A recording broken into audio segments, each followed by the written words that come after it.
guys doing? All right, welcome back to The View from Here, Behind Enemy Lines.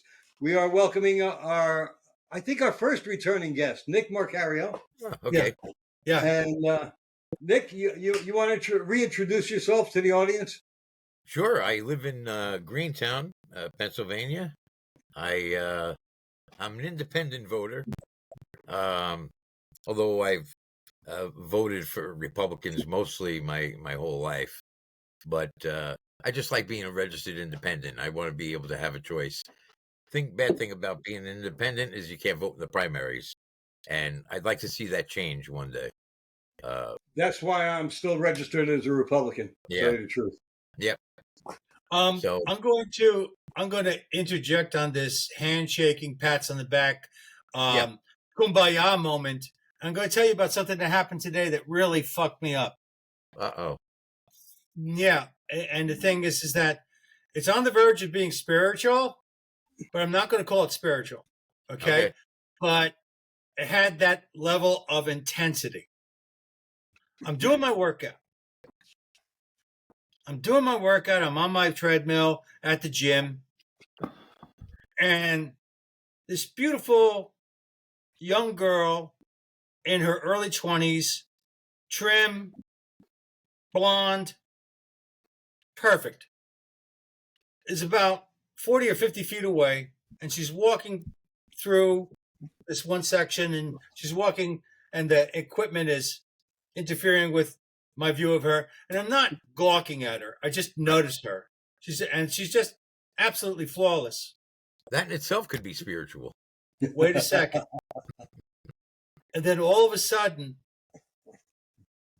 my view of her transposed to Iryna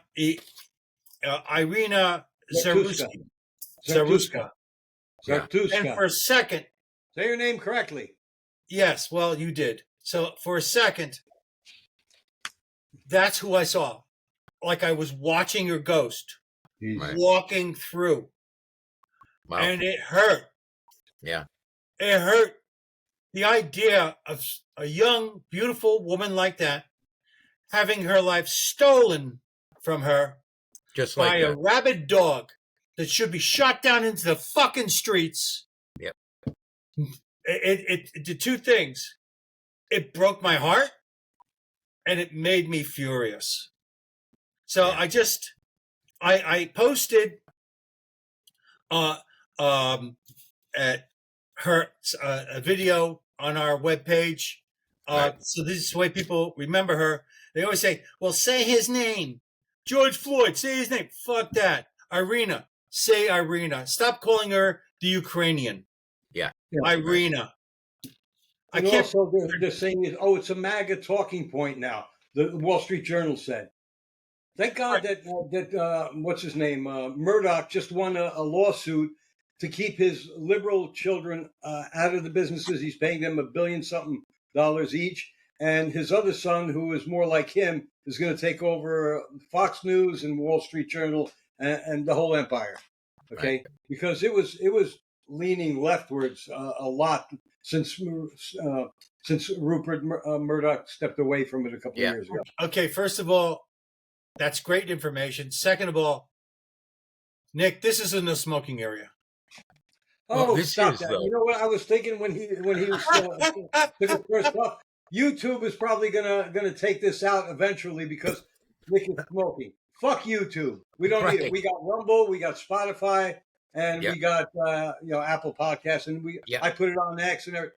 Nobody's gonna care. YouTube is dying. Thank God. They've had a monopoly for too long, and they've censored people whenever they want for whatever they want. So Nick, now let's get back to you, because the fact of the matter is that I just that experience that I had really shook me up, and rightly so. Something like that would. But the thing is, it was like I'm telling you, it was like watching her ghost walk across. Yeah, it was so sad because I saw her, and then I realized the reality of it. This entire life, full of promise, all this legacy destroyed. Oh, she's 22, 23. Today, I just saw a few minutes ago, I saw the entire video after the stabbing where she finally slumped down to the ground and then you see the blood start pouring Yeah. onto the floor. Yeah, he was And making finally, track. after 95 seconds, one of the guys who was there goes to help her. Well, he After got a 95 carotid seconds. artery, right? What? He slashed a carotid artery, didn't he? Yeah, he had he to. stabbed it 3 times. He had to hit Yeah. the carotid artery because Yeah. the blood coming out was, I mean, it was unbelievable how much blood poured from that step from where No, she it's a was major sitting. artery, so that's Yeah, why. well, Oh my God! He left. That poor He left. girl. He left. And she knew footprints- she was dying. She had to know. He left Oh, yeah. footprints of blood all through the train. And the lack of testosterone on that fucking train. Every man that was on that train, you should be ashamed of yourself. Yep. Ashamed of yourself. I agree. Go out, flagellate yourself, do something, but snap out of it, pal. Yeah. This is why we need carry. Pardon me? Well, which is why we need carry, concealed Oh. carry or open carry everywhere. Yeah. I thought you said Karen. What is a No, we Karen? don't need any more Karens. No, I thought he meant you, Carrie. You know, the old governor of New York. Oh, Oh my God! We don't need him. No, we have don't need we have it. J.D. Pritzker. Yeah. Oh, So Yeah, the thing is that last time we had Nick on because he personally disliked at that time the character of Trump, but he ended up voting for him nonetheless for his various reasons. And we thought that was interesting, and we thought that our listeners really deserve a follow-up and to see if he's okay about how RFK was treated, and et cetera, et cetera. We'd like to see where you are. No, I think that whole hearing, Iryna.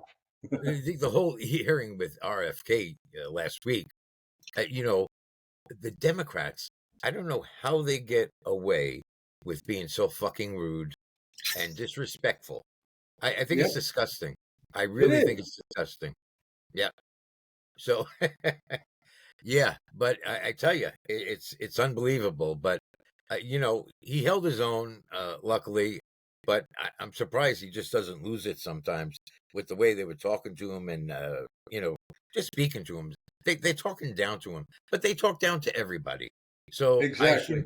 I shouldn't be surprised by that. Yeah, RFK's doing a fine job. Trump, I have my things with Trump. Sometimes I'm very happy with what he's doing, and other times I said, well, maybe he could have done that a little differently. Right. The whole thing with the changing the Department of Defense to Department of War. Now it was first Department of War in what 1749 was it or something like that? Oh, no, 1780, Actually, just the War Department. 1790 something. 1790 War Department. Yeah, because they only had the Army was only in at that point. Then the Navy came in at some point, and then later on in 1940 something, that's when they changed it to Department of Defense. Is that right? Yeah, in 1947, I believe I it thought was. it was Wilson. Wilson did it. Yeah, I think so. Yeah. So, Well, no, not Wilson. Wilson was dead. Not soon enough, but he was dead already by then. It was Truman. Truman. Yeah. Okay. Listen, The only one of the few Democrat presidents I like, actually. Department of Defense is a bullshit statement. Yeah. Because the fact of the matter is, are you telling me that you never will assault out of choice? I mean, We have. So the thing is that War Department I think makes more sense, but at the same time, here's what I think the mistake is. The mistake is not which term is better, but that you're even changing it. Who gives a fuck? But the thing is that what I mentioned to Roy the other day was that is an inexpensive way. Actually, it was you, Nick. Yeah. It's an inexpensive way of letting the world know that Trump is willing to go to war if necessary without firing a shot. Now, Nick disagrees with that choice. Right. I overall, what would really please me if our mindset and our way of thinking was that we would have a Department of Peace. I would love a Department of Peace. I think we should be more focused on peace throughout the world and we're certainly, United States is certainly the biggest part of that. We kind of dictate which, who we want to align with to make their place a better place to live, to their countries. And we should be respected for that. I don't know that we are. No, we're not. And you know what? We do have a Department of Peace in a way, because you have the Peace Corps and other Peace Corps, organizations, other departments that go and try and help around the world. Right. And it doesn't matter because they hate us anyway. Yeah. Well, also, that seems to be the primary task of healthy religious institutions. Right. The establishment used to be. Yeah, it's just that, not all religious institutions are interested in peace. Yeah. Yeah, some of them get further on being non-peaceful. So yes, they do. Yeah. The thing is that we cannot confuse the people for the leadership and for their cronies. Because it's like pointing a finger at the Chinese people as a total, when in fact the matter is much of the difficulties that we have with China is because of their government. Yeah. Yes. Oh yeah, the Chi-Com government is horrible. It oppresses their own people. Yeah, it will kill as many of them as they want to because they don't have enough food to feed them. So we got to get rid of a million. A million is nothing to them. Yeah, well, it's very North Korea is very similar to that. That guy is he's insane. There's no question about it. Oh, yeah. Rocket man. Well, in North Korea, even the soldiers are skinny. Okay. Yeah, right. Yeah. It's very sad. There's only one fat guy in the whole country. Yeah, him. Yeah. I'll tell you what, though. I went to an event where there were a ton of these Korean people floating around. It was a freedom thing. And they were also related to the Moonies. Yeah. Okay. And I'm telling you, these women were freaking gorgeous. They had everything you liked. The high cheekbones, the body. Are the Moonies still around? I haven't heard that in a long time. I thought they were gone. Well, I was at this event in 2020. Okay. So they were there at 2020. Yeah, that's pretty good. Well, the thing is that it's very difficult to fully eradicate that level of zeal. Yeah. Yeah, it's true. Which level of zeal? Their zeal for Reverend Moon, or your zeal for their bodies? Well, there's no end to my zeal for their bodies. So you're right. No, they were just absolutely gorgeous. And I was at an event which I was doing security for the Stop the Steal, and there's this beautiful group of Korean women took pictures with me. They wanted pictures with me, and I felt so like you go to the thing and your kid wants a picture with the ape. Yeah, of course. Yeah, but you weren't there, so I had to take in for you. And sure as hell, Nick wasn't there. That would have been the preferred ape. Look at that hairy face. Yeah, Look at that manly face. Yeah, that's one thing I remember hearing years ago, that Asian women loved the hair on Caucasian men. And in fact, They did a thing like that on in what was it? The James Bond film where he went to Japan, where the girls were all titillated and happy because he had a hairy chest and stuff. But then they had to shave his chest, though, right? They had to, yeah. Yeah, he had a hairy chest, and they weren't used to that because apparently most, if not all, or Asian men don't have chest hair. Yeah, and most and the women have almost no pubic hair.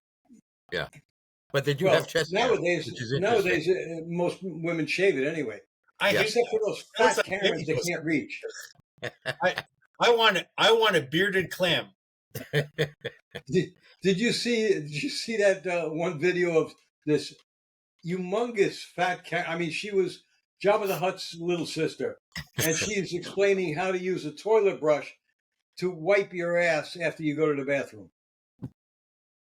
Oh man! Wow.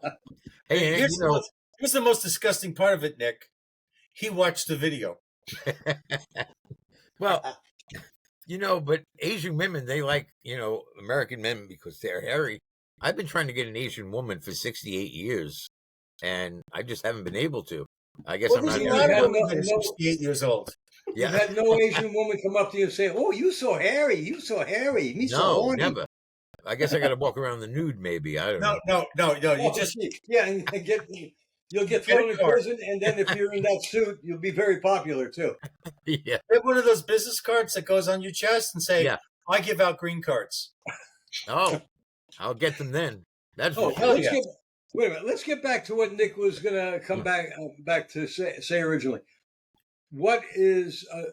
I mean, you briefly said you're happy with some stuff he does and unhappy with other stuff. Yeah. Anything specific you want to talk about? Stuff that I'm not happy with? It could be happy either way. Or not happy, either one. Yeah, I worry about the look. Medicaid needs reform. Medicaid has needed reform for 100 years, or for however long it's been in existence. We got a real problem with Medicaid. We got such fraud.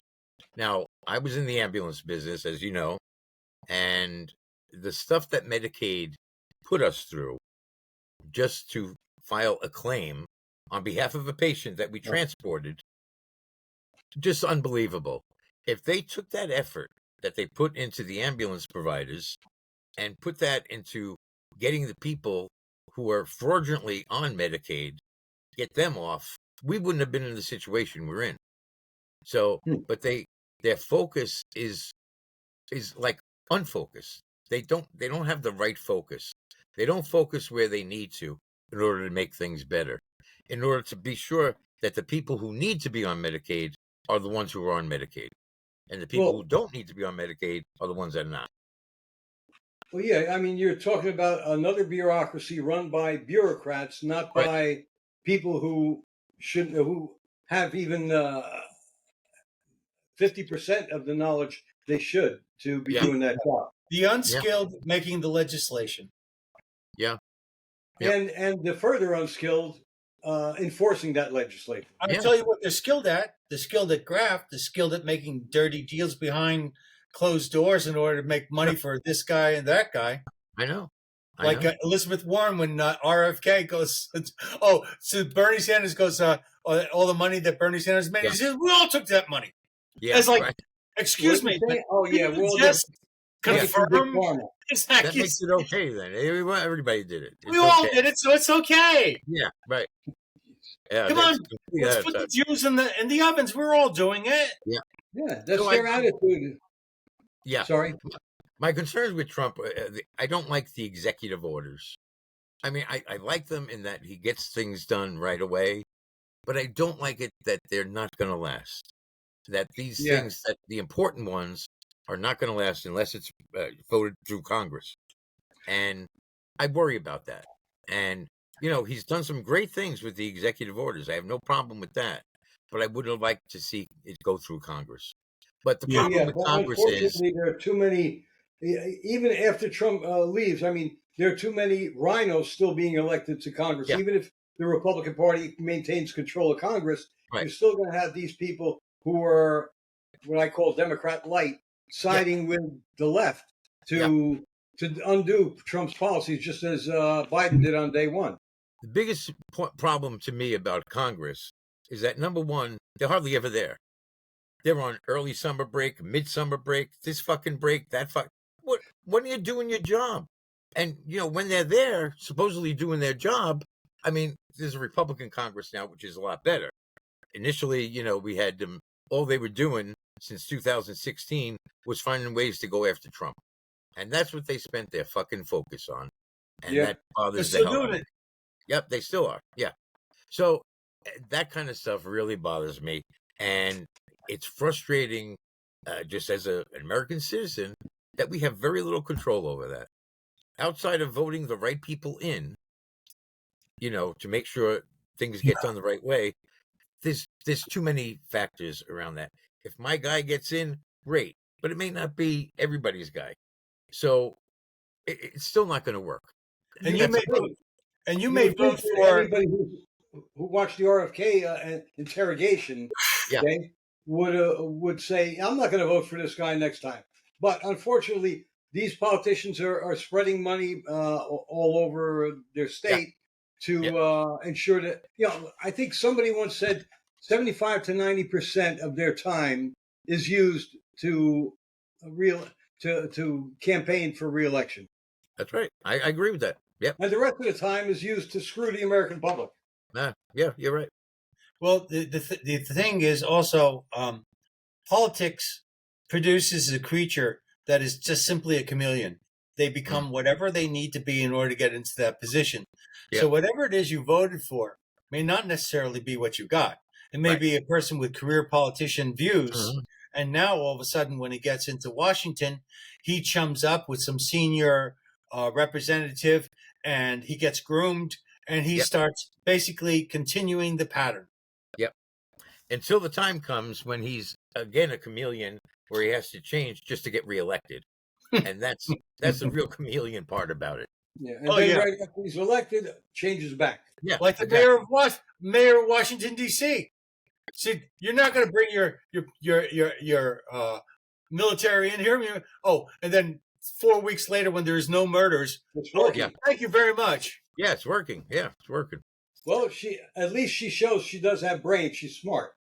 Yeah. No, Okay? well, no. She showed her true colors, that she doesn't have integrity. Yeah. That's the thing. True. Yeah, I most of these people are very smart, but where is their ethics? Where is their integrity? And the biggest problem is they lack the insights that come from a spiritual life. Serving the greater purpose. Right. And most people that are involved in some sort of spiritual pursuit have established the willingness to serve mankind. And that's the one of the furthest thing reasons from their the mind. senators were supposed to serve was to look out for the interests of their state. That's why, right from the start of the country, the senators were picked by the states. So if you had a blue state, you're going to have blue senators and so forth. But they had to do what was best for the state. After they, I think it was, I don't know if it was FDR who undid that, and then senators had to be elected, or maybe it was Wilson. Senators had to be elected. Now they get elected. Then they're across the country, out in California and Oregon and Utah, Kansas, getting money, speaking at dinners to get money for their reelection campaign. Sure. And they are basically selling themselves to the highest bidder. And they're gonna do what the special interests who are paying them want them to do, rather than look out for the interests of their state. It doesn't matter if whatever they're getting paid to do goes contrary to the interests of the people of the state they're supposed to represent. They will do that, and then they get reelected anyway because they got the money to spread around and bribe people. And so, look, here's a youth center with my name on it. Remember that next time you go vote. Yeah. The other thing is lobbyists. I think there should be limits on lobbyists. It's out of hand. It's out of control. That is what should be overregulated. Okay, not everything else like the truckers, like we spoke yesterday with Mike. To be honest with you, lobbyists should be illegal. I didn't want to go that far and say that, but I think so. Yeah, that would probably be only the best. Because of the fact that what they're doing is they're using influence, right, from an organization or a business or whatever. They're chumming up these various political people, and it's graft as far as I'm concerned. It's kickbacks. It's like who knows if they're not setting somebody up with at a dinner with some hooker or something, and then getting compromising pictures of the politician, and then they use that to get their way. But guarantee you that happens. The similar thing on a much smaller scale is that you go to a doctor's office, you have a doctor's appointment, and in walks a pharmaceutical salesman to meet with the doctor and the nurses and give them pizza and give them little pens and this and that. And and they're taking up my time. Yeah. I'm there to see the doctor. They walk in off the street, and they got to drop what they're doing to kiss this guy's ass, and I hate that.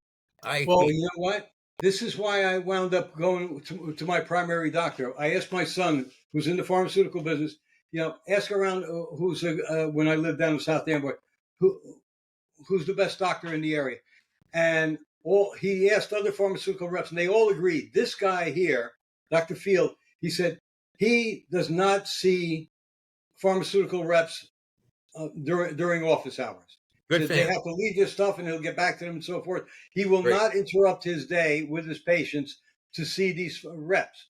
So, and that. All the reps said he's probably the best guy you could go to. Yeah. Okay. And I started going. I've been going to him for years. I moved away from there years ago. I've been up here 7 years now. I still go to him, even though it's a half hour away. Right.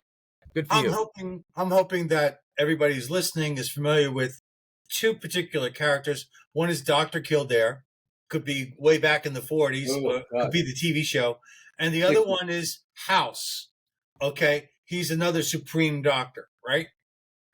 They're both two different expressions of what the period produced in doctorship, right? The super caring versus the analytical. Okay. Yeah. But they have one thing in common, and that they consider their job a high and holy task. Yeah. That job comes first. Yeah. And the problem is that the medical profession has become an institution, not a religious, or it's lost its spiritual direction in that it's not about making money. It's not about making network connections. It's about the patient. Yep. And so that's what it used to be. Yeah. Well, you can blame that directly on the Rockefellers. Yeah. Well, John D. Rockefeller, when he found out he could use his oil to also make pharmaceuticals. Right. All of a sudden, he started funding medical schools. Now you'll notice that most medical schools no longer teach natural homeopathic medicine, nutrition. They don't teach any of that. Okay. Right. They won't cover traditional home remedies. Let's call them. Okay. They will only teach doctors how to diagnose and what to prescribe for certain diagnoses. That's it. Nick, since you have a medical background, and I know that it's not, you were a doctor, but you have a lot more medical background than either of the two of us. Right. RFK's declaration about Tylenol. Have you heard it? I didn't hear the whole thing. I think I didn't hear it directly from him. So what exactly did he say about it? He basically said, and Roy, I think, has more data than I do. He basically said that people infants that receive Tylenol during pregnancy or mothers who took Tylenol. Right. And also at a very young age, that's what causes a lot of the autism in this country. As a matter of fact, that also created an explosion. There was this guy, he said he went through all of the kids that take shots, vaccines, and he ran through all the numbers of the ones that took it and the ones that didn't take it. And it's pretty amazing how many that do take these vaccines have other problems. But let's focus on Tylenol. Do you think there's any credence in that? I don't know. I don't know the scientific data in that. See, the problem with a lot of these things is that when we were kids, we had to be vaccinated. Period. We all got our vaccinations. 5 or 7, maybe. Right, something like that. And and you couldn't go to school unless you had them all, right? So here we are now in 2025. But years ago, like even I was born in 56. So even the 60s, the 70s, the 80s, did you ever hear of anybody having autism? No. I do know of 2 people who had autism, my cousins, but in those days, people thought they were retarded. but they were not retarded. They were shrewd. They think and everything. There was something off about them, but they were not retarded. And now, in recent years, I've come to realize they were misdiagnosed. They were autistic, but nobody knew because nobody knew about autism. Right. But there just didn't seem to be a whole lot of that back then. No. And we were all vaccinated. So, maybe there's something to be said about that Tylenol. Well, it's about the Tylenol for some reason. Yeah, but that's, and Tylenol wasn't around back then. We took baby aspirin and we took regular aspirin. Yeah. That's all we took. Tylenol came out. But the other thing is that the vaccines that we took, they went through an entire process, years of research before they finally said, yeah, this works. Right. Whereas the COVID vaccine was bullshit. Right. As a matter of fact, the inventor of the RMA said that's not the way you're supposed to do it. Right. So there was I think there's something to be said about that whole Tylenol thing, because again, back then when we were young, we didn't have Tylenol. No. We had plain aspirin, baby aspirin, regular aspirin. So maybe there's a lot to be said about that. Maybe he hit the nail on the head there. Well, also, I've heard this. First, I heard it about the polio shot, that the polio vaccine that Salk developed finally came out when the incidences of polio were on the downward spiral. So they said there's doubt. I mean, there's some people who are raising a doubt as to the efficacy of the polio vaccine. Right. But it's safer to take it than not, because it doesn't seem to have the bad stuff that a lot of today's vaccines have. Right. 1. 2. Yeah. Same thing I heard about measles. Measles was the measles epidemic was on the downward. I didn't know that. When it came out. Right. I think I heard mumps was also on its way out, but mumps could be fatal. Right. And so these vaccines came about at the tail end of of whatever pandemic they broke out in. Yeah. And they were credited with stopping it, ending it. Mm-hmm. Maybe they did, maybe they didn't. We don't know. But again, we had 5 or maybe 7 vaccines when we were kids. Yeah. Today they have 71 vaccines, I think, 70-something vaccines. Really? And none of them have gone through the testing that they're supposed to go. And the ones who were that were tested, the companies refused to release the data on that. Pfizer came into being in 1849, has yet to cure one single disease. That's just 5. Moderna didn't make a cent. Yeah. In I forget how many years it was in existence. Didn't make a cent. Was always losing money until the COVID vaccine was mandated. All of a sudden, all their board of directors got a $10 million bonus. Right. Yep. Okay. Yeah. So there's a lot to be said for that. It's just it's sad. It's very sad. It's not a vaccine because it does something completely different. It causes the cells in your body to produce a certain protein. So it's different. Well, no, the RMNA thing, it changes your DNA, right? Changes your body, okay? Right. And that's a totally different. Not a good idea. How reliable a DNA test is going to be 20 years from now? Yeah, especially if you they found out, they discovered that kids don't need this mRNA vaccine. And yet some places are mandating it. They're trying to mandate it. Not in Florida. No, Florida said no. But I don't know what cuckoo at the CDC was saying that, no, we have to mandate it. Yeah. Or the National Institute of Health, I think it was. Yeah. So overall, Nick, how happy are you with what RFK is doing? Oh, I'm happy. Good. Yeah, I am happy. How about with Trump? Yeah, I'm happy. Like I said, there's things that I would like to change, but overall, I think he's doing a fine job. Getting back to RFK for a moment again. I heard from someone who very close to me, who doubts, who read about RFK's life, about having been a drug addict and an alcoholic and so on and so forth, and doesn't believe that he has the knowledge to be running the medical part of his job.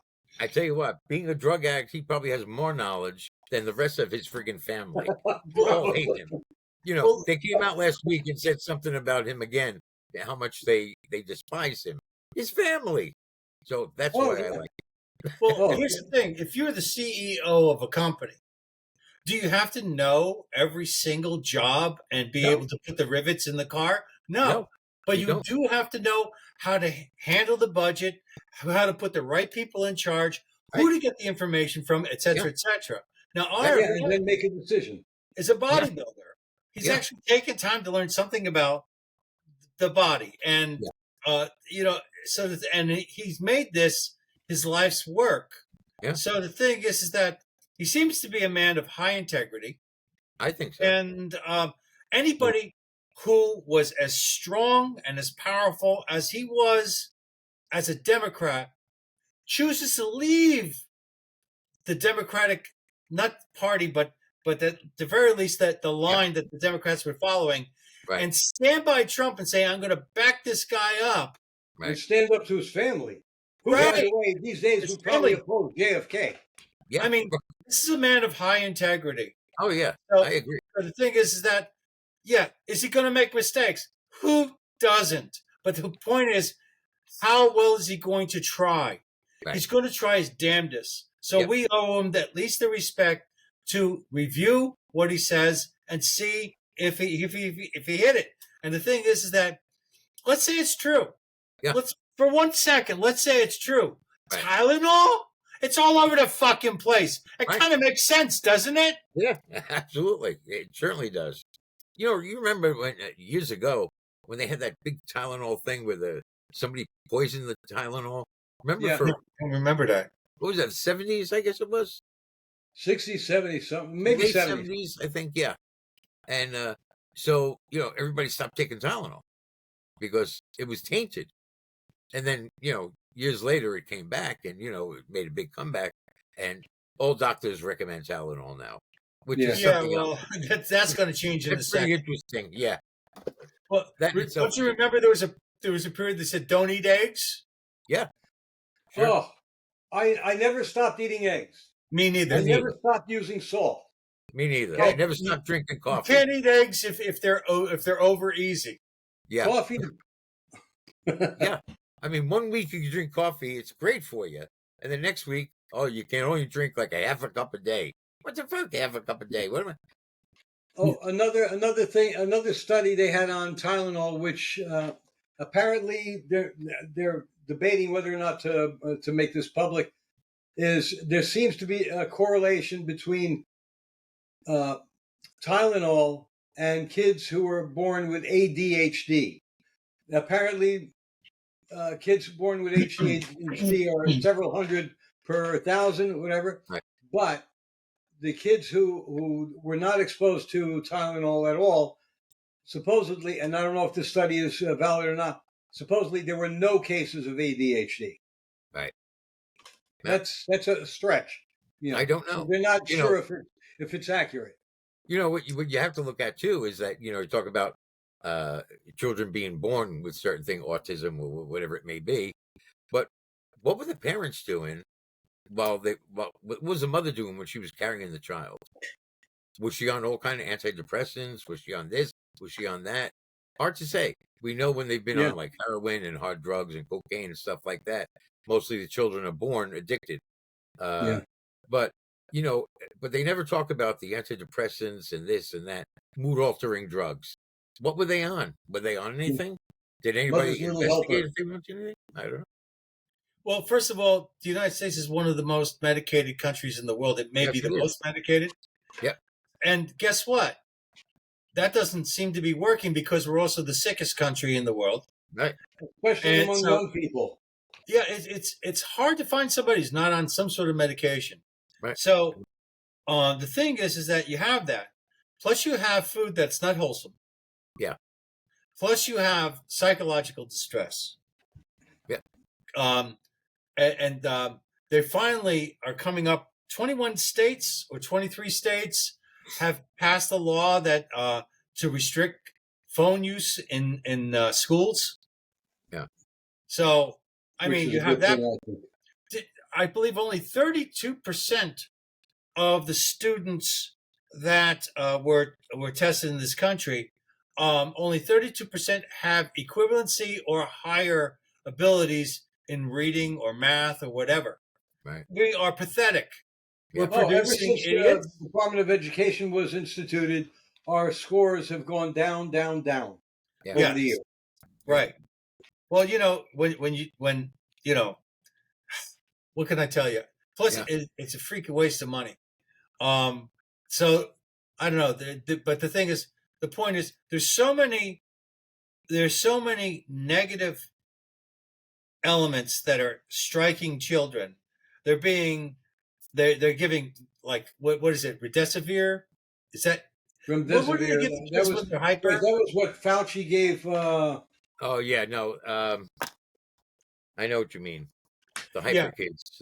Yeah. Wait, was Remdesivir for COVID, or did he prescribe that for? It's just, I can't remember what they gave the kids, but they give kids that are supposedly hyper. They give them a couple of things. Yeah. Right. And the thing is that the question is, why are they hyper? Ritalin, that's the big one. Ritalin, yeah. Yeah, Ritalin. Yeah.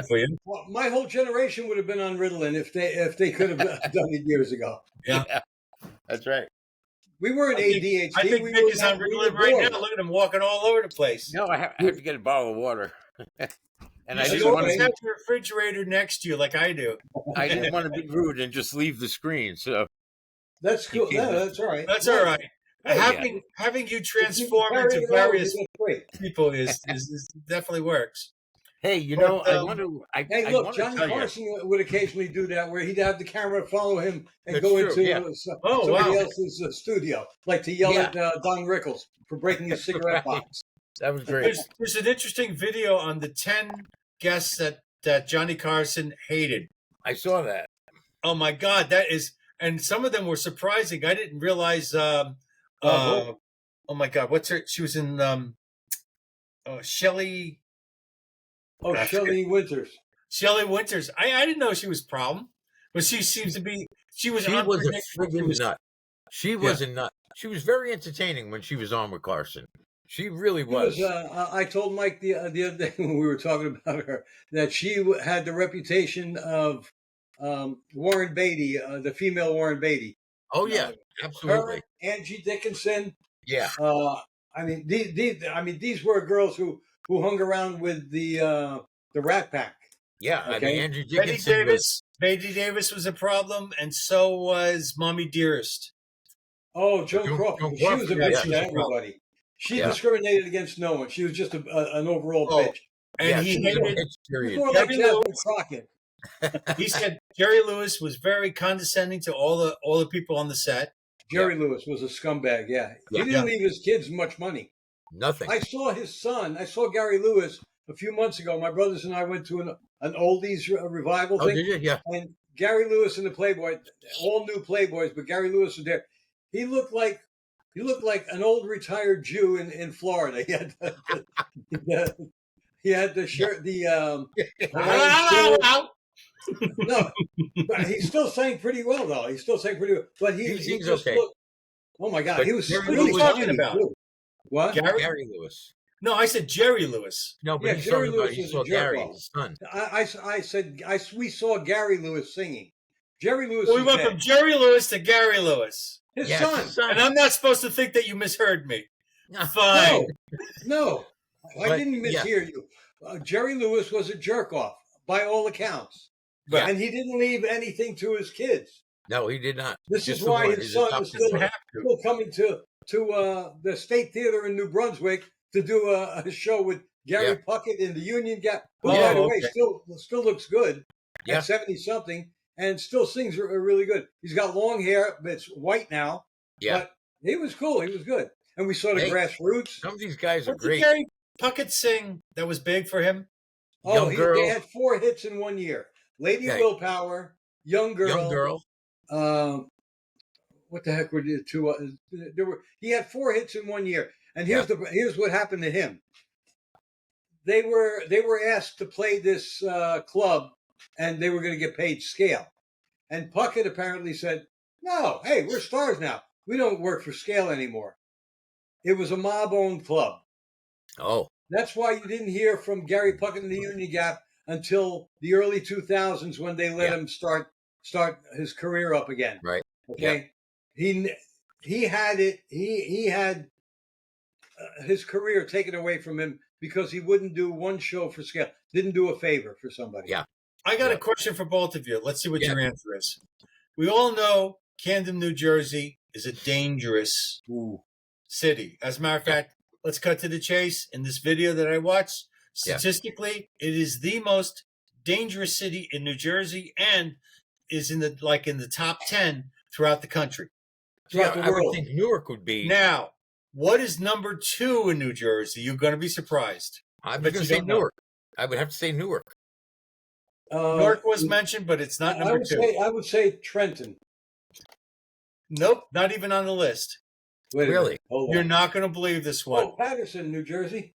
Patterson was on the list, but it was like not somewhere in the middle. Atlantic City. Yes, but still not number 2. Ah. I don't know. What is number it? 2. Oh, did you say Atlantic City? Atlantic City. Oh, I misheard you. I was thinking Asbury Park. That's on the list. Atlantic He's talking about my hearing. Well, hey, I figured it out. So anyway, Atlantic City is number 2, and you would think with all those casinos that it wouldn't be a problem. But the fact of the matter is, because of all the money and the stuff, come to find out, its poverty level is one of the lowest in the state. Yeah, it's like the average one of the highest household is under 35,000. Yeah, so just imagine that you're in Atlantic City, one of the jewels of New Jersey. Yeah, supposedly. Well, and you're broke as buns. But and you gotta, I mean, man, when they on that little peninsula, okay, away from the rest of Atlantic City. When they first was talking about opening up casinos in Atlantic City, everybody thought, well, that's a great idea. The whole area is going to be built up. The house is going to go for millions of dollars, and the casino area was beautiful. But when you went around the corner, the place was a shithole. Yeah, it was, and it still is. Yep. So they did nothing. They did nothing for the people of Atlantic City, or the casinos did nothing for them. When I was a kid, Asbury Park was nice. Yeah, yeah. Oh, yeah. And then when I came back years later and saw it in decay, it saddened me. It's a very high crime area now. Yes, it's actually, I believe, number 5. They have all the nice houses and condos and stuff, too. Yeah. My dad was born in Bayonne, New Jersey. And when we were kids, we lived in Staten Island, in Oakwood, in Staten Island. But we used to go to this amusement park in Bayonne called Uncle Milty's. It was on First Street in Bayonne. Do you remember anything about that? No, because we didn't. My family didn't go to Bayonne until my older sister got married, and by that time we were beyond the period. Roy, where were you born? Uncle Milty's? Well, I was born in Orange. No, I'm talking about to Nick. Yeah, Uncle Milty's. Not to mention the only place that we used to go to was in Irvington. It was the one that Tony Soprano took his daughter to on Sunday. I forget what it was called, but it was in Irvington, New Jersey. Something Land. Adventureland? No. I'll look it up. Go ahead. But anyway, so Uncle Milty had nothing to do with Milton Berle, which is what you would think, because everybody, he was Uncle Milty on TV, Right. But I didn't think it. We never called it Uncle Milty's until years later. We always called it First Street because it was on First Street in Bayonne. Okay. And it was just a wonderful time. We would go there at least twice a month. And Olympic Park. Huh? Olympic Park. Oh, Olympic Park? Oh, that's up in Irvington. Okay, yeah. Correct. But anyway, all right, what's your story? What happened with First Street? No, it was just, it was one of those things. Now, we spent some time in Bayonne because my dad still had family there. But I just remember it was summer nights in Bayonne, New Jersey at First Street was wonderful, Yeah. I wonder if kids experience anything like that now. I guess they do in their own way. But to me, it's different. It's not the way we experience it. No, nowadays you go to the Italian Keys, whether it's in New York or in Newark or whatever. and all it is overpriced Right. food that you can't get at home. Right. You know, Yeah. you're going to stuff yourself with and gain 10 pounds overnight. Yeah. You know, I mean, it's nice and all, but it's not the same. It's No, not. it's not. When I was a kid, we used to go to two places. One was Kingsburg because it was so close, and that was okay, but it was a bit run down even then. Kingsburg. Kingsburg, and it's Kingsburg on the Jersey coast.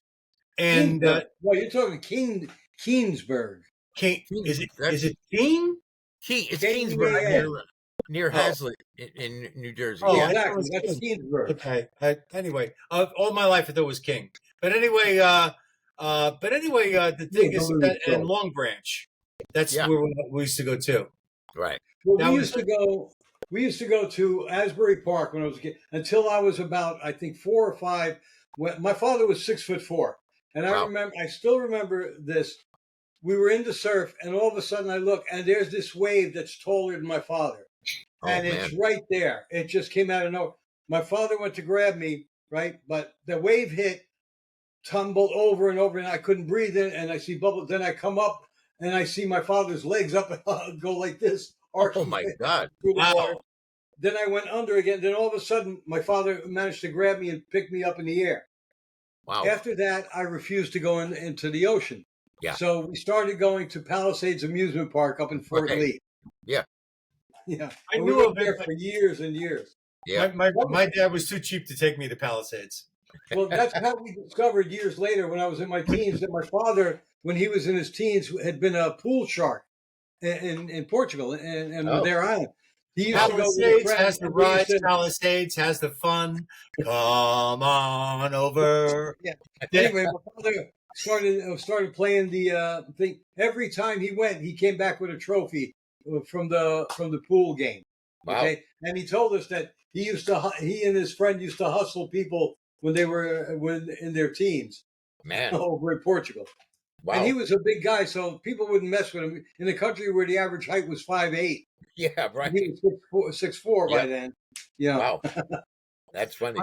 You know what when I was bringing the family out, when I had a family, and I with my son Leo, I used to like taking my mother and Leo to Ocean City, New Jersey, and at the time it just seemed so quaint compared to like Seaside Heights or something like that. It just seemed it seemed like something out of the 50s. You know, they had a mermaid festival and all this other stuff. It's gorgeous. Yeah, they're great stuff. I wanted to. What did you do in the summer in Bayonne besides go to First Street? We would visit family, my dad's family. A lot of them were still there. My grandmother was actually born in Bayonne. My father's mother was born in Bayonne. When I was a kid, I remember we used to go on weekends to my grandfather's house too. Yeah, and then he lived a few blocks away.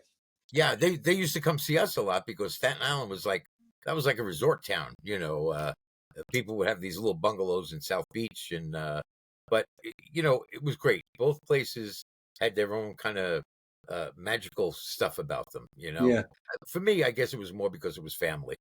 But I just remember that First Street, Uncle Milty's.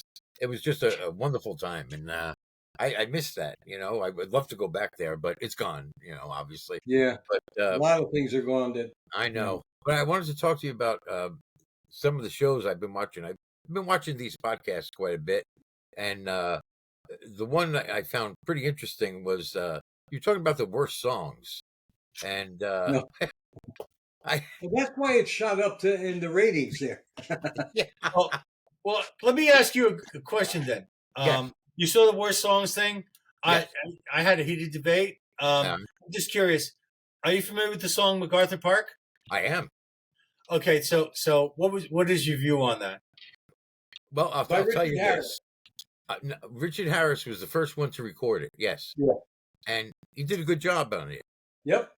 It was written by Jimmy Webb, who's one of the best songwriters that ever lived. Yes. To this day, he's done great stuff. MacArthur Park, I think he had a stroke right before he wrote it because did it suck? It sucked. Thank you. let's can't go. understand it. Let's do the Democratic thing or representative, whatever. Yeah. How many people thought it sucked? Raise your hand. Yeah. How many didn't think it sucked? Roy, I'm doing the Democrat thing. I'm cheating. Roy, yeah. What did you like about it, Roy? What was it that got you? I don't know. I just liked it. I have no. I can't explain why. I just. Oh my God. When Donna Summer redid it, I was Yeah. like, it's okay, but I prefer the original. But I'm like that with most things that Yeah. are remakes. I generally, especially if it's years later, I like the original better because it's been ingrained in my head. You know, the best thing about MacArthur Park is the music part. Leave the words out of it. But Jimmy Webb also wrote Music is very part. good, yeah. The music, there's like 3 different parts to the music. It's like 3 different songs in one. Very similar to Frank Sinatra did a song from called Soliloquy. I believe it was from a Broadway show. Was it Brigadoon maybe? Anyway, it's a type of song. It's a long song, and it has like 3 different parts to it. Okay. And it's astonishing, beautifully. It's MacArthur Park, musically, it's good. But Jimmy Webb, I don't know what the hell happened to him. It's with real that song. simple. It's real simple. If somebody's wearing a beautifully designed pair of gloves from Macy's and they punch me in the face, I'm not going to compliment them on the freaking leather. Okay? The song sucks as a whole, like in a black hole that sucks the universe in. It is a piece of shit, and we should spend billions of dollars to literally erase it from human memory. Yeah, I see you're interested in the music one because from what's hanging on the wall behind you, you're a musician, right? Somewhat. Yeah. Somewhat, or did you steal that and you sell them on the street? No, I don't consider myself a musician. I fool around with it. I write songs a bit, you know. You're a musician, whether or not you're amateur or professional, or maybe you're an untapped talent. You don't even know it. Yeah. Well, he's been tapped. I'm tapped, all right. But I love music. Is everything to me. I listen to a lot more music than I watch TV or anything like that. I used to listen to music all the time until a few years ago when I started listening to podcasts. Now I'll listen to podcasts on the radio in my car. But I used to have music on all the time. Yeah. Last night, as it happens, I happened to put 101.1 on the oldie station. Although they've eliminated the 50s completely, apparently. They've gone from the 50s now up to the 90s. Those are oldies for people now. But I still like that. Yeah, they are oldies. You know, especially for people. Where's Beethoven? Nobody's complaining about Beethoven not being on there. Yeah, that's an oldie. I used to listen to classical stuff too. Yeah, you know. Actually, but I'm on a long trip. I'll fall asleep. I can't listen to classical music on a long trip. I specifically like Baroque when I'm working on my graphics. Do you? In the background, I just love Baroque. Yeah, he's a Baroque person. Yeah. Okay, and don't confuse that with Barack Obama. It's Baroque. No. Baroque Obama. I'm usually Baroque. I'm usually Baroque until the first of the month. So. Oh. What other episodes did you like? Was that your favorite episode? The one that probably was my favorite because that's to do with music, and I'm so in love with music. But one thing I would have to add, because I have to tell you what I think is one of the worst songs ever written and recorded. I don't know if you remember it. It was recorded by a group called The Association. The song is called Windy. Oh, you don't like Windy? What a piece of shit that is. Well, it was all right. It was not great.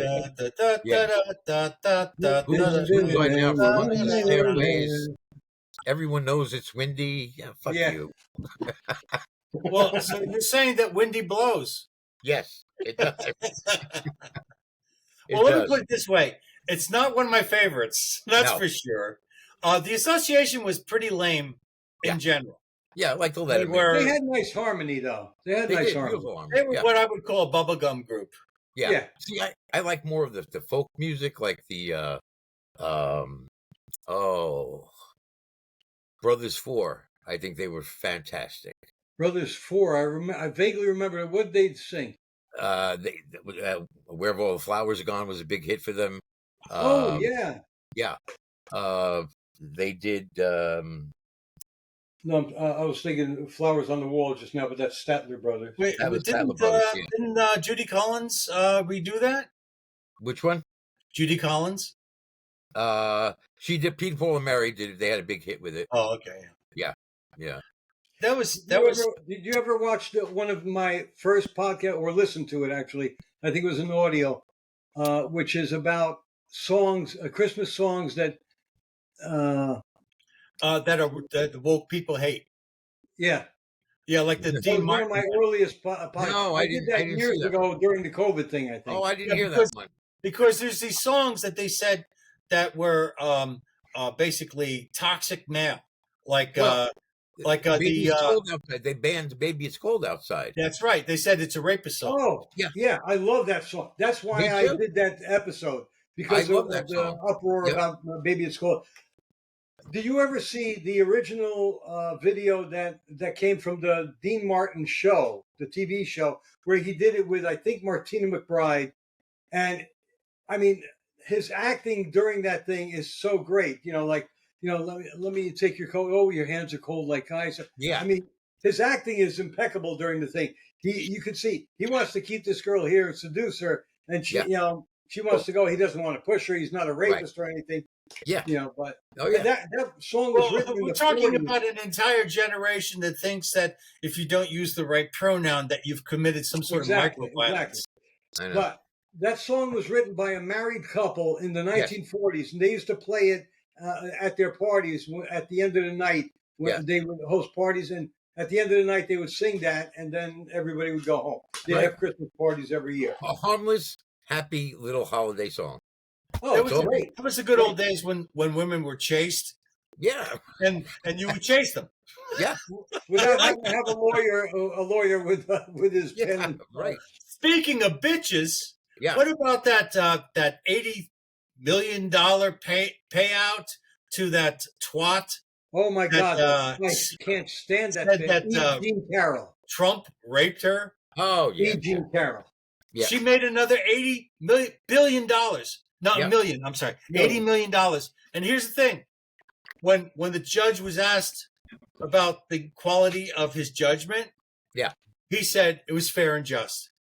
I'm sorry, but you'd have to cut off both of her legs and her arms to give her $80 million because she was on an interview a few days ago with some guy, and they were laughing about. She's saying, they had to redo you and so forth for court. She goes, they had to make.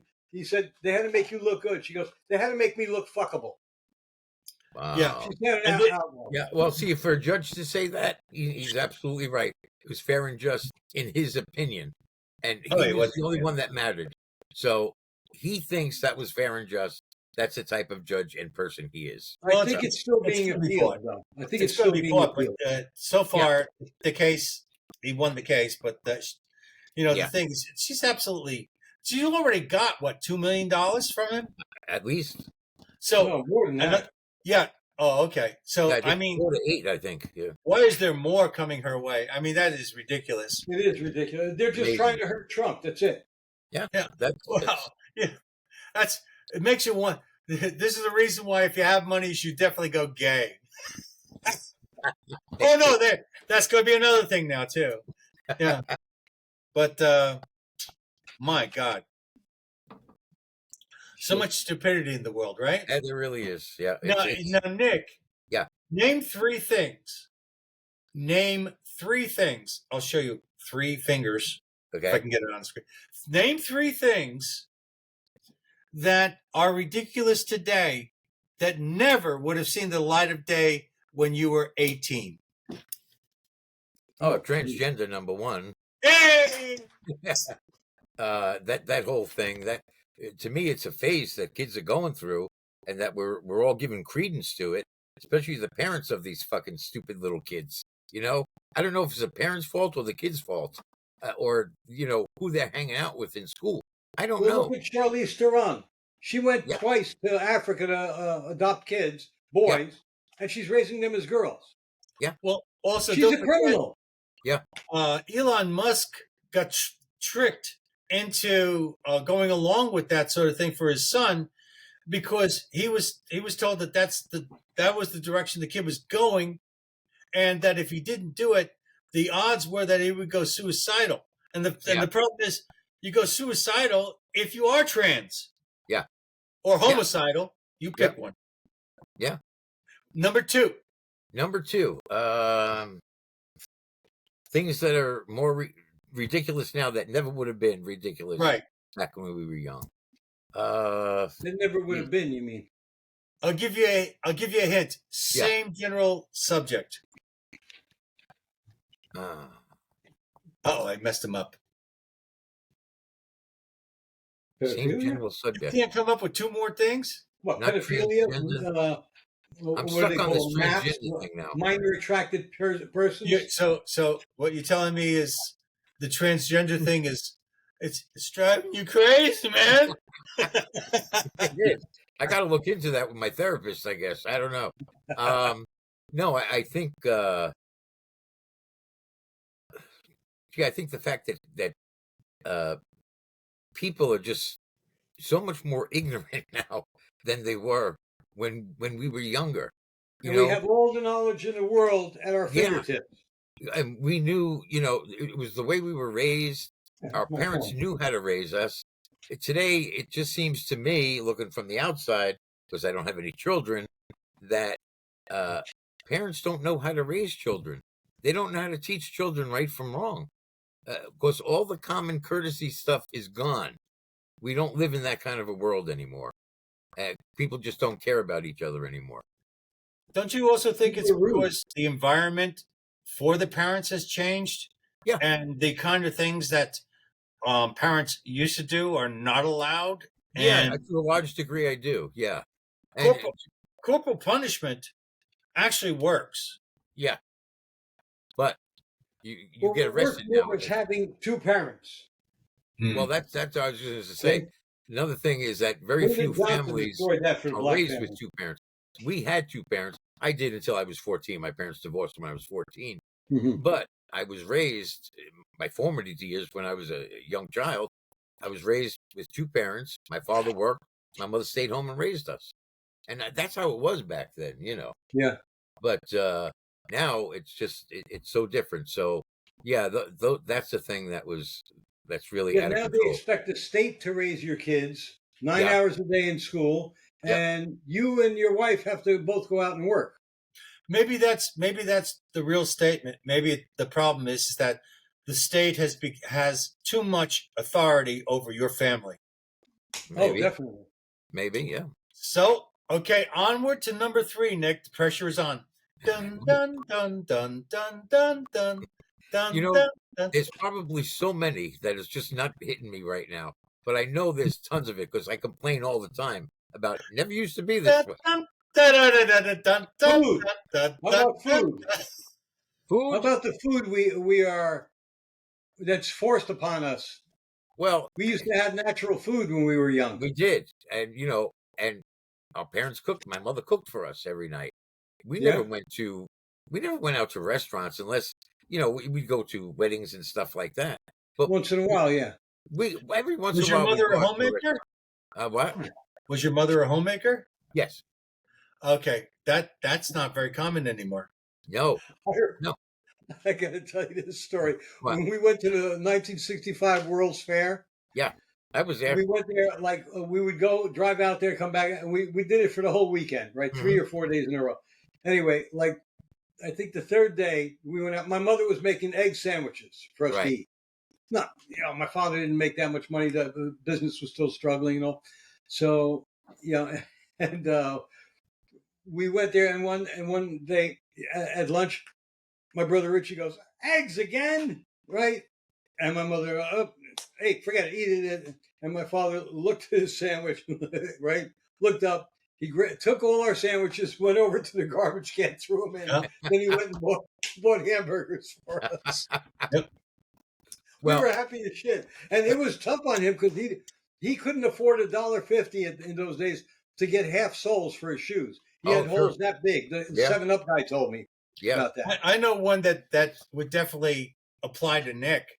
You can't go to a restaurant anymore and have a cigarette inside of it. True. Very true. Yeah. That's a big thing. Can't do anything You can't go to a ball game outside and have a cigarette anymore. Right. And sometimes you can't even be outside in the front door. You have to be 20 feet away from the door. Yeah. Every hospital I go into, no smoking on this property.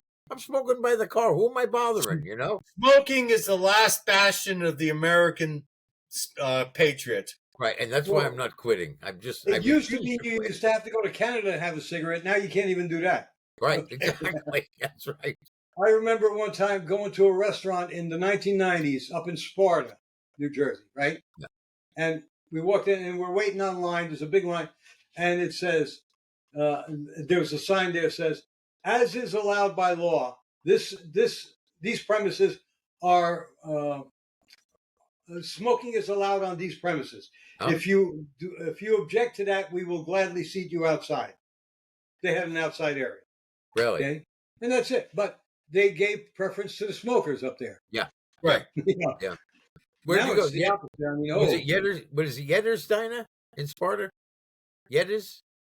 Oh, I have no idea. A good diner. It looked like a house. You walked in. Yeah, I liked it because it was one of those ones that on the way. Yeah. In and out. Yeah. Yetter's was a good diner. Yeah, on Route 15. That's on what? It wasn't a diner per se. Route 15. It might have been a diner, but it looked like I said, it looked like a house that had been turned into a restaurant. Okay, no, this was a real diner. This was which is the one. Which is the one here and a room all there, the cars and stuff in it.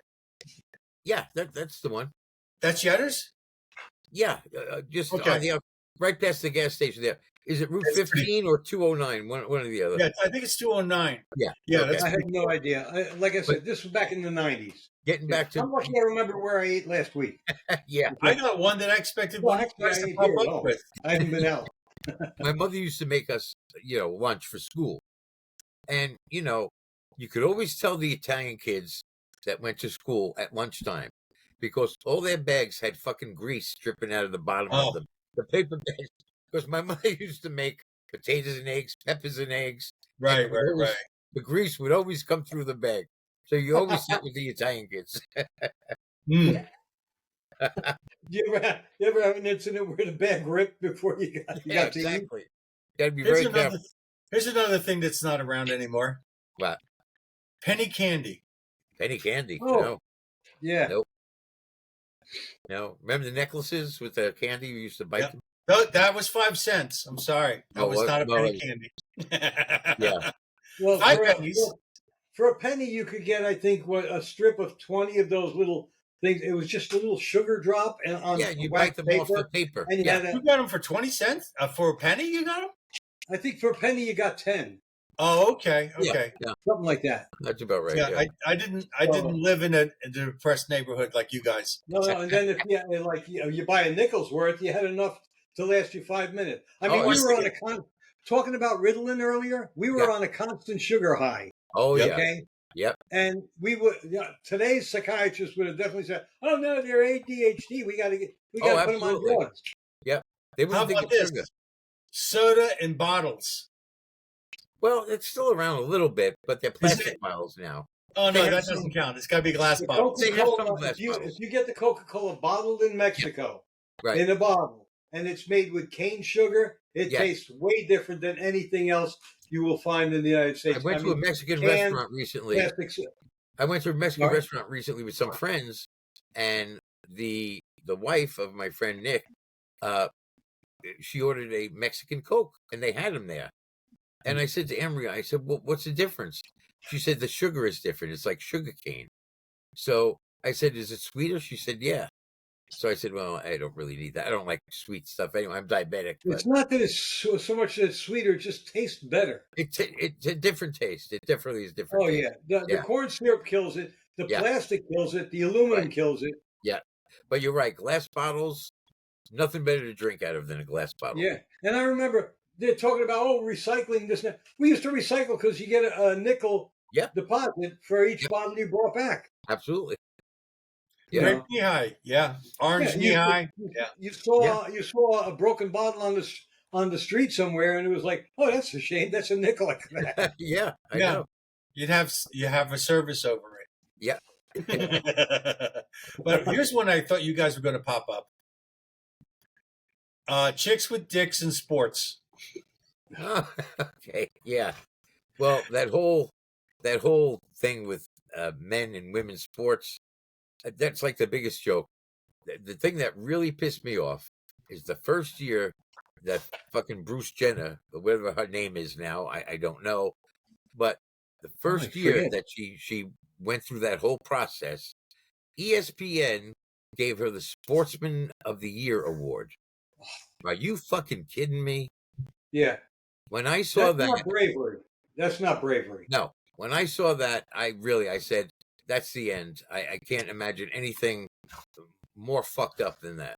Well, what the hell's a comedian, real famous, his name, if I could remember his name, Bill Burr. Yeah. He went ahead and he brought up Bruce Jenner, and he says, the Caitlyn Jenner, I get it. We now have Caitlyn Jenner, but I never had a chance to say goodbye to Bruce. Bruce is gone. No, it's true. He says, I miss Bruce. Bruce was fucking cool. Yeah. I don't know shit about Caitlyn. All right, Mike, since you haven't seen her in a while, I want you to see Scarlett. Oh, okay. Wow, looks like a pillow. Yeah. Scarlett. She's completely deaf now, unfortunately. Oh, okay. Hi, no, she's looking up. Yeah. Wow. It has been a long time. She was 13. Is that a beagle? Yeah. She a beagle? Yeah.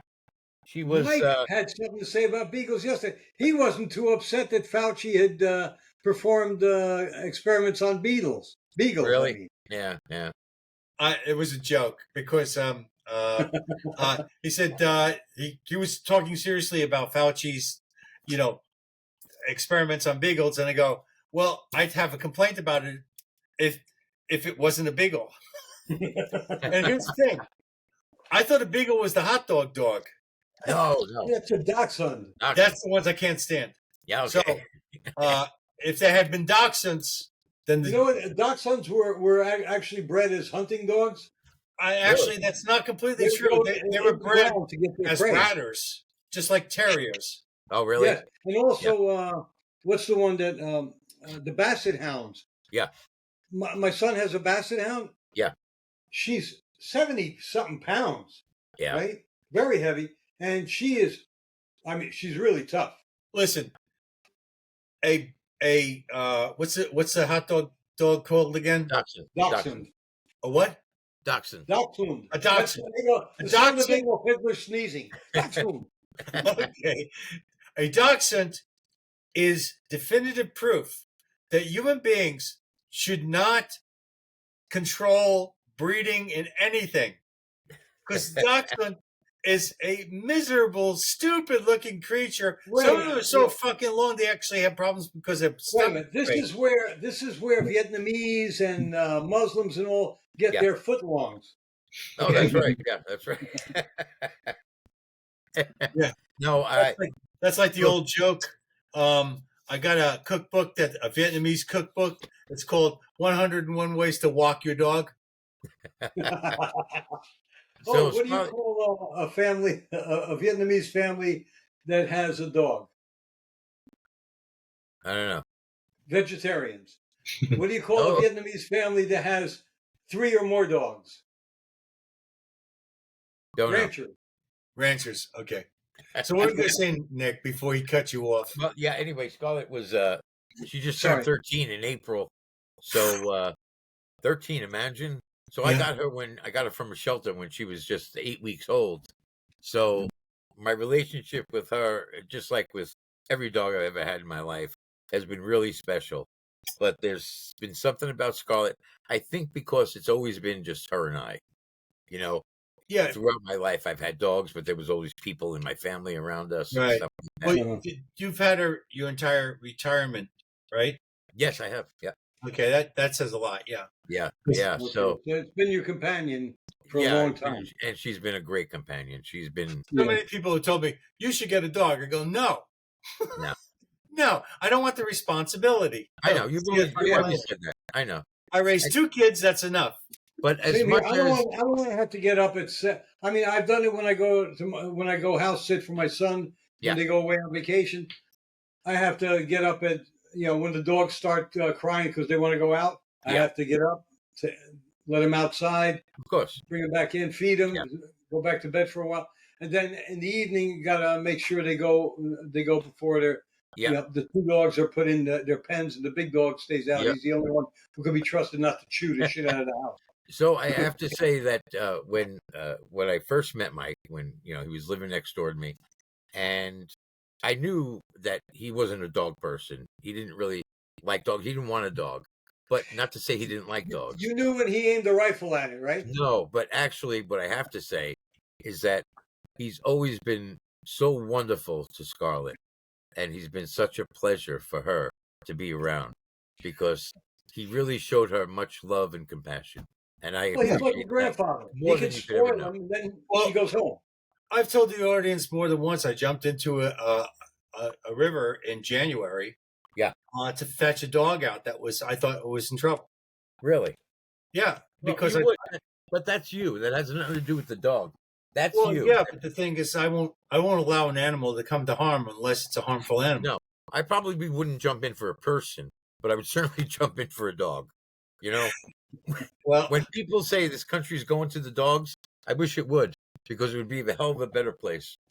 Yeah. Until yeah, no, it's true. Dogs will give you unconditional love. Absolutely, nothing like it. I've never had a woman greet me at the dog like Scarlett does when I come home.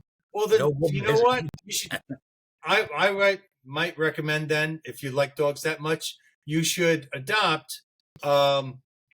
Oh my God! Oh my God! I had her name in my head. Maxine Waters. Oh yeah, no, that's all right. Because she's the biggest dog I've ever seen. No, that's okay. Oh boy, that is ugly.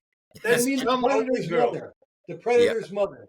Well, yeah, with the wrinkled face and everything. Well, like Klingon. Like Linda Tripp in her day. Man, she's a Klingon. She's not a Klingon on Star Trek. Yeah. She's a Klingon on After You Wipe Your Ass. She's a miserable creature. I remember seeing Linda Tripp during that whole Monica Lewinsky thing, and I thought, man, what a fucking dog she is.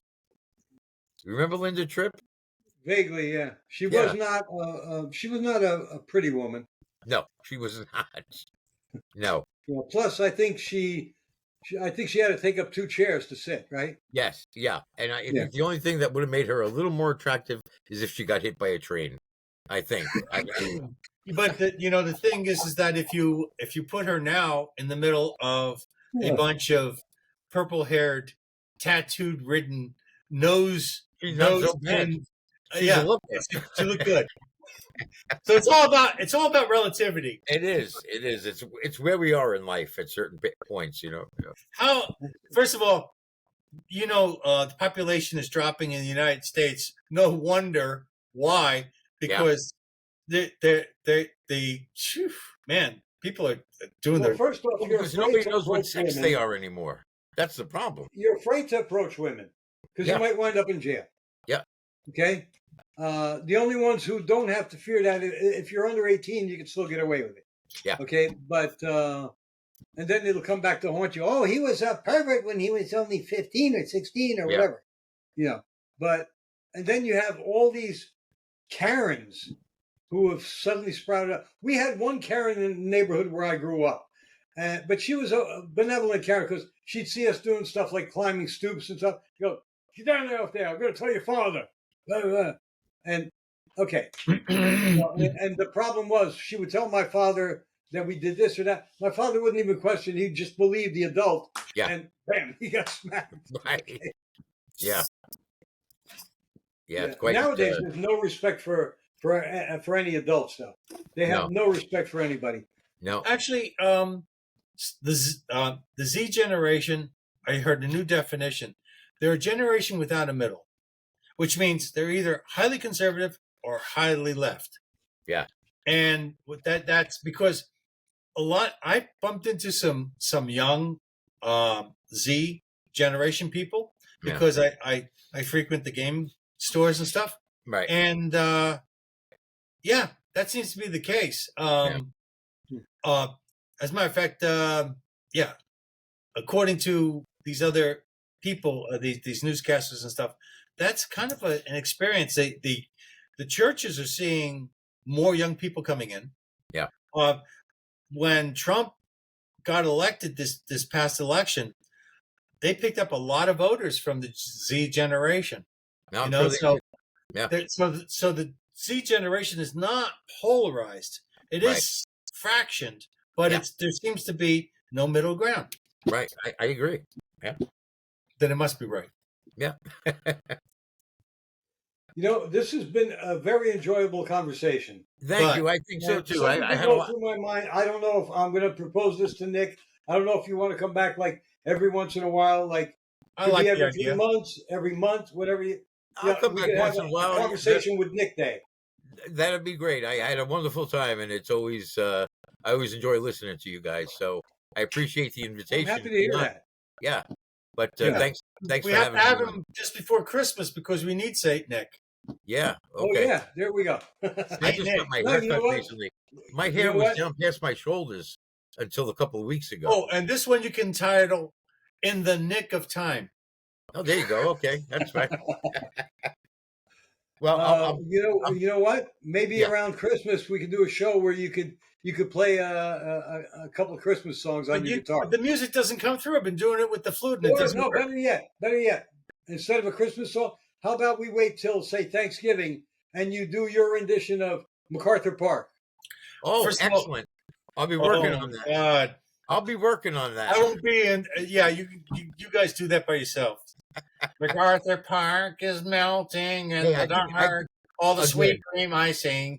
Go on, just like these words, I guess. I don't know. Someone left the cake out in the fucking rain, and I have no really good lyrics, so I'm gonna fucking fix it some other day. What a piece of shit that song! It was a hit for Jimmy Webb, but I don't care. All right, that taste is popular. Just look at Jimmy Webb's either his website or just Google him and look at all the great songs he's written. Like I said, he's up there with Paul Anka, Neil Diamond. Yeah, he's incredible. The thing is, Glenn Campbell was his biggest, and he dropped the ball on this one. Glenn Campbell was a fantastic guitarist, and so was Roy Clark, man. Oh, Roy Clark was the best, but Glenn Campbell recorded more Jimmy Webb songs than anybody else. Really? Yeah, Wichita Lineman. Right. Yeah. Wasn't General on My Mind by Jimmy Webb? No, General on My Mind was Johnny Hartford. Well, people don't sing anymore. They have their voices, manipulated and stuff. Yeah, but by the time I get to Phoenix, that was Jimmy Webb also. Another Glenn Campbell. By the time I get to Phoenix, okay, that's the one. So I knew there was a Jimmy Webb connection somewhere in one of the songs I like. Great song. He does a song called "The Moon Is a Harsh Mistress." He wrote that, and it's That's also the name of a science fiction story by Heinlein. I wonder. What is a harsh mistress? The moon is a harsh mistress. So I wonder if what came first, the movie or the song? It was the chicken. Okay, good. I don't know. The egg. Well, the egg has to. You know how you tell if it was the chicken or the egg? The answer is the egg. See if the chicken has a belly button. Okay, has to come first because of the fact that the genetic shift is after is done at the chicken. The one that came first then was the rooster. No, I would think the one that came first was the styrofoam to put the eggs in. So that had to come first because you had nowhere to put the eggs. So that had to come first, the styrofoam. Well, that rooster's looking for a dumb cluck. Yeah. Anyway, thanks for having me. No. And, okay. Thanks for having me on. I appreciate it, and I had a lot of fun. Okay, I'm trying to change my picture here. Oh, you have to stay on until you're fully uploaded. Okay.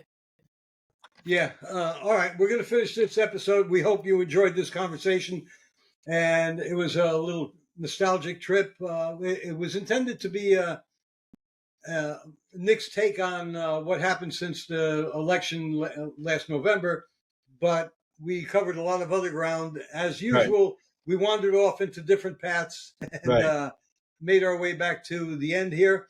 We hope you enjoyed the show. We hope you'll be back next time. And please rate. Remember Iryna Zarutska. Yes, sir. Zarutska. It's with a K, SKA. Zarutska. Yeah. With a K. No, Zartuska. No, it's Zarutska. Yeah. There's a T? You just can't pronounce it. This is what I have to deal with, Nick. You know, if you ever want to come out of retirement and replace him, let me know. All right, thanks, guys. Okay, guys. All right. Thanks for coming to The View from Here, Behind Enemy Lines. We'll see you next time. Good night.